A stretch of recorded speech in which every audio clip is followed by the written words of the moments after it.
সেই দিন রাত 1:30 দিকে বের হয়ে গেলাম সাভারের উদ্দেশ্যে, কজ আম্মুর একটু কাজ আছে, তাই আম্মু বললো যে সাভার যাচ্ছে। আর এই দেখেন, আপনারা অনেকেই ট্রাস্ট করেন না যে রাতের বেলা যে মানে কমেন্ট বক্সে বলেন মিথ্যা কথা, তাই আমি টাইমটা দেখিয়ে দিলাম। আর এই তো আস্তে ধীরে আমরা যাচ্ছি। আর রাস্তায় তেমন গাড়ি ছিল না বলতে গেলে, বেশিরভাগ ছিল ট্রাক আর হচ্ছে বড় বড় বাসগুলো। সো এই তো এসে পড়লাম, তন্নু ভাই আসলো নিচে, গেটটা খুলে দিল আর মেজু ভাই গাড়িটাকে রাখছে। আর এই দেখেন, বাসায় ঢুকতে না ঢুকতে দেখি মোটু ক্যামেরা অন করে বসে আছে। আমিও তো ক্যামেরা অন করেই রুমের ভিতরে ঢুকছিলাম। আর এই তো প্রায় অনেক দিন পর মামুনির বাসায় আসলাম। আর এই তো সবাই মিলে অনেক অনেক গল্প করছে, মানে একটা বিষয় নিয়ে সবাই মিলে কথা বলছে। আর হ্যাঁ, সামনে কিন্তু একটা স্পেশাল দিন আছে, এইটার জন্য আমরা সবাই একটু এক্সাইটেড।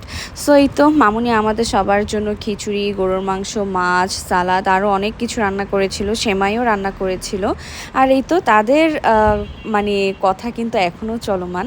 আর এই তো ফজরের আজান দিয়েছে, তাই আঙ্কেলও উঠে আসলো। আঙ্কেলের সাথেও সবাই মিলে একটু কথা বললাম, একটু পরামর্শ করলাম।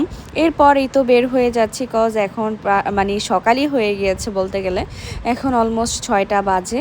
আর সবার কাছ থেকে বিদায় নিচ্ছিলাম। খালামণিও ছিল ওই বাসায়, খালামণির সাথে নানুও ছিল। তো আমরা যেহেতু এখন আমাদের বাসার দিকে ব্যাক করছি, তাই খালামণি নানু আমাদের সাথে যাচ্ছে। আর হ্যাঁ, আমাদের বাসায় যেতে যেতে প্রায় সকাল 7টা বেজে গিয়েছিল।